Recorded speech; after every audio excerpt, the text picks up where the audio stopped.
उज्यालो नेपालको अविच्छिन्न यात्रा मार्फत नेपालको उज्यालो भविष्य निर्माणमा अविचलित प्रतिबद्धता साथ जुट्नु भएकोमा यस महत्त्वपूर्ण कार्यमा तपाईहरुसँग ऐक्यबद्धता प्रकट गर्न पाउँदा मैले विशेष हर्षको महसुस गरेको छु। विद्युत प्राधिकरणको 38औं वार्षिक उत्सवलाई सम्बोधन गर्न यस रोस्टममा आउँदै गर्दा मैले 2073 को श्रावणमा दोस्रो पटक प्रधानमन्त्री हुँदा देशले वर्षातको समयमा समेत बिहोरी रहेको लोड सेडिङको कहाली लाग्दो अवस्थालाई सम्झिरहेको छु। त्यसबेला बिजुलीको पहुँच भएको ठाउँमा दिनमा कतिपय ठाउँमा 18 घण्टासम्म लोड सेडिङ हुने गरेको थियो भने देशका करिब 40% जनतामा 40% जनता विद्युतको पहुँचभन्दा बाहिर थिए। लोड सेडिङको कारण उद्योग व्यवसायको अवस्था निकै नै दयनीय थियो र नागरिकको दैनिक क्रियाकलाप नराम्ररी प्रभावित थियो। प्राधिकरणको वित्तीय अवस्था अत्यन्तै नाजुक थियो भन्ने कुरा अहिले भर्खरै प्राधिकरणका कार्यकारी निर्देशक कुलमान घिसिङजीले प्रस्तुत गर्नुभएको तथ्याङ्कबाट पनि प्रष्ट भएको छ।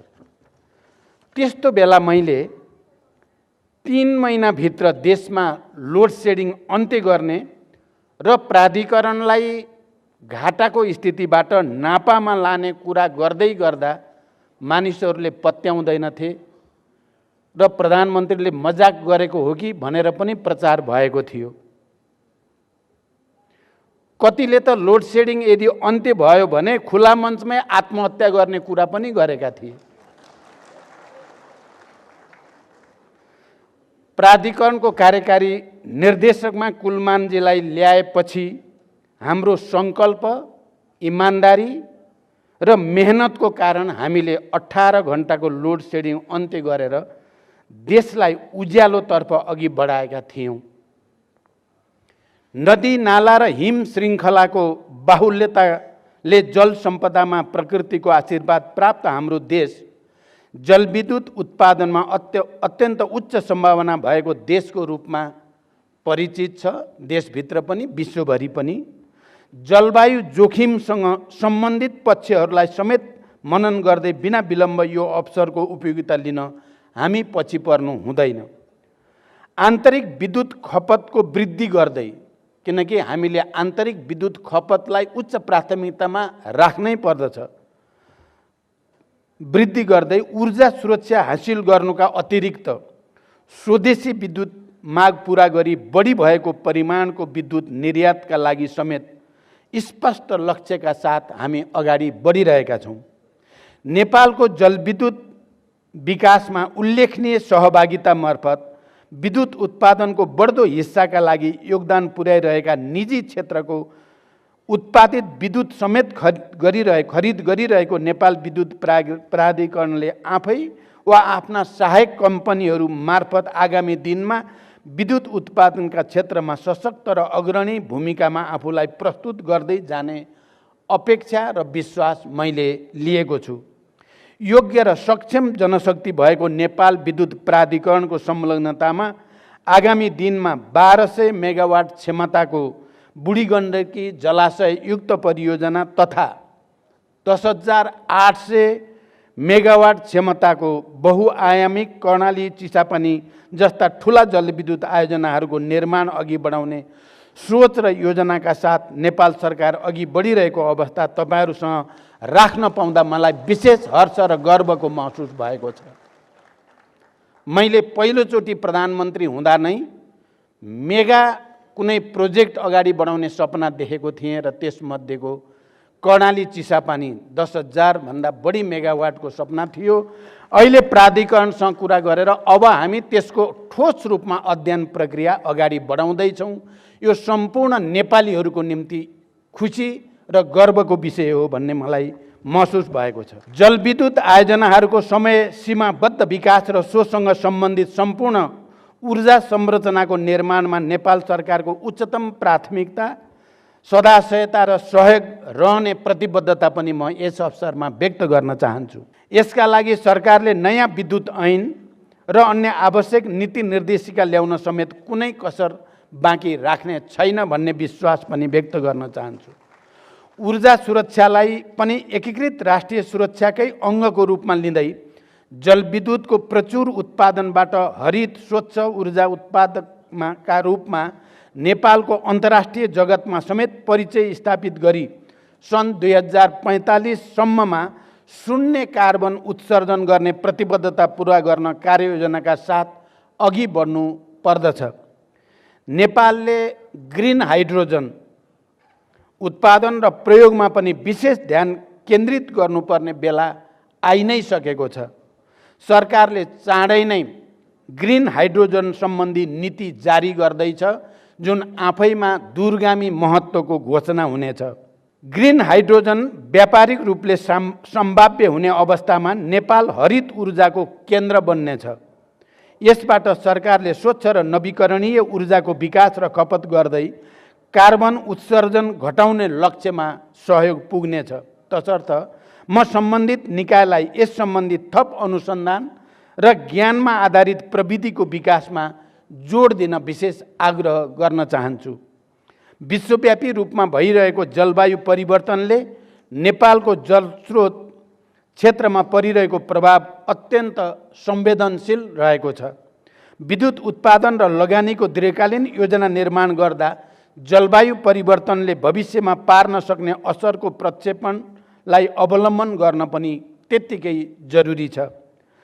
आज मासिक 20 युनिटसम्म खपत गर्ने ग्राहकलाई निःशुल्क विद्युत उपलब्ध गराउने निर्णयबाट गरिबीको रेखामुनि रहेका करिब 20 लाख घरधुरीले निःशुल्क रूपमा विद्युत प्रयोग गरिरहेका छन् भने जहाँ खेतीयोग्य जमिन त्यहाँ सिँचाइ कार्यक्रम अन्तर्गत सिँचाइमा प्रयोग हुने विद्युतमा 75% सम्म शुल्क कम गरिएको छ, जसबाट कृषि उत्पादनमा प्रत्यक्ष योगदान पुग्ने विश्वास हामीले लिएका छौँ।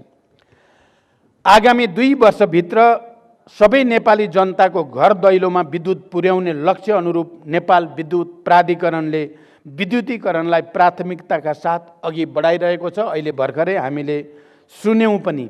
सोही अनुरूप अपेक्षित लक्ष्य हासिल गर्न प्राधिकरण सफल हुनेमा म विश्वस्त छु।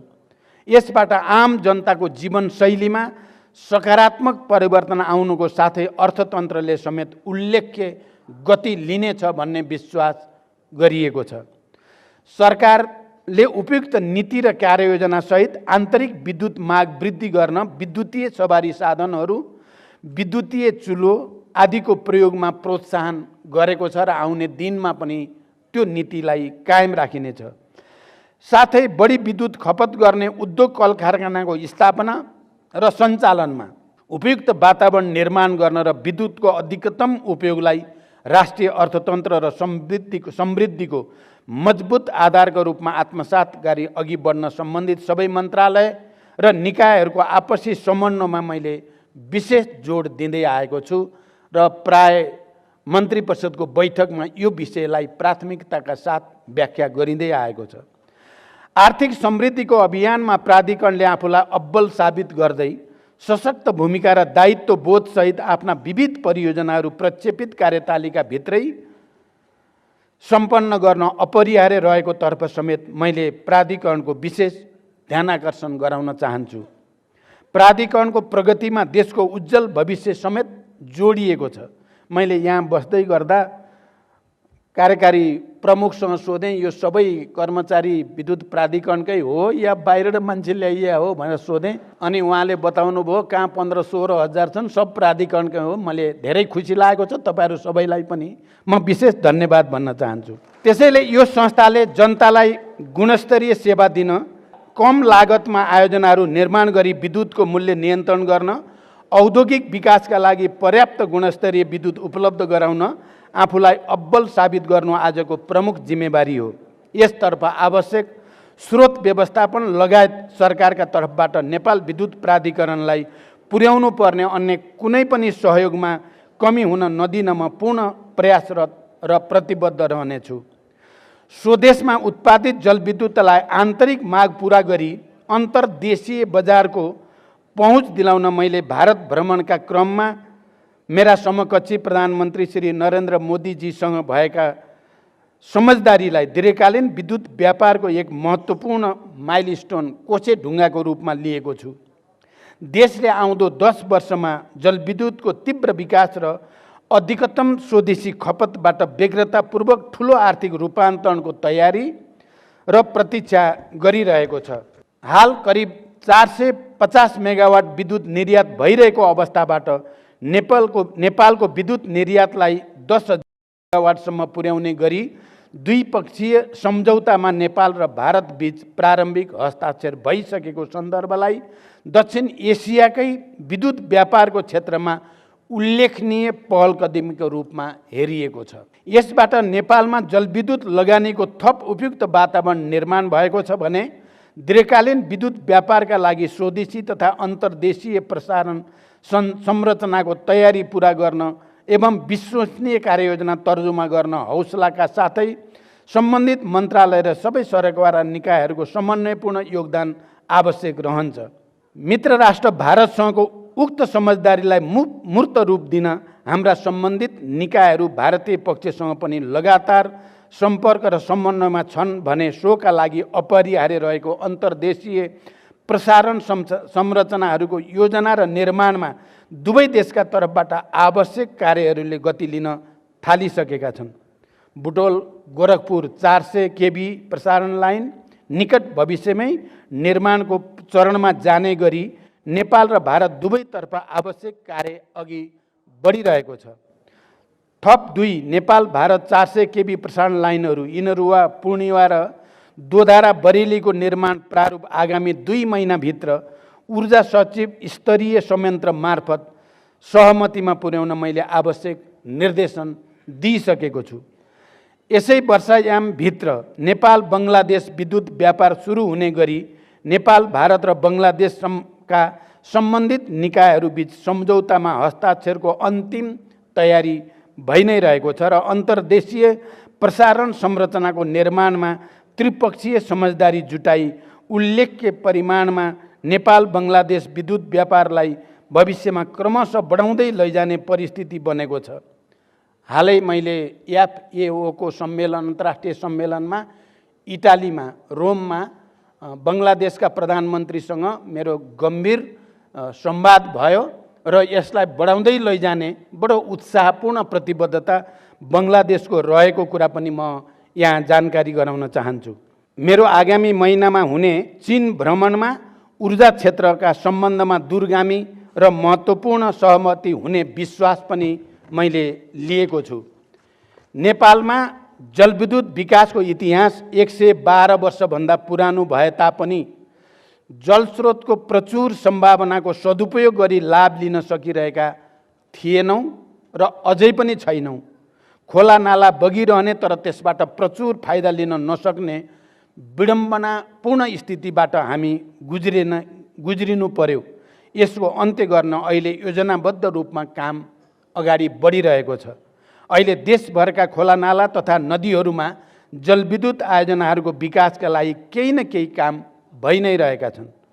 नदी प्रवाही जलविद्युत आयोजनाहरूको बाहुल्यताले नवीकरणीय स्वच्छ विद्युतीय ऊर्जाको प्रयोगबाट ग्रिन हाइड्रोजनको उत्पादनमा नेपालले आफूलाई अग्रणी भूमिकामा स्थापित गर्न सक्ने बृहत अवसर सदुपयोग गर्न हामी चाँडै आवश्यक नीति तर्जुमा गर्दछौँ र भारत लगायत अन्य देशहरूसँगको सहकार्यलाई ग्रिन हाइड्रोजनको व्यापारिक उत्पादन, भण्डारण, परिवहन र विद्युतीय रूपान्तरणमा मार्ग प्रशस्त गर्दै अघि बढ्ने योजनाको तयारी भइरहेको हुँदा नेपाल विद्युत प्राधिकरणले यस कार्यमा रिसर्च एन्ड डेभलपमेन्ट लगायतका गतिविधि मार्फत प्रविधि मैत्री रूपमा आफूलाई समेत तयारी अवस्थामा राख्ने अपेक्षा मैले लिएको छु।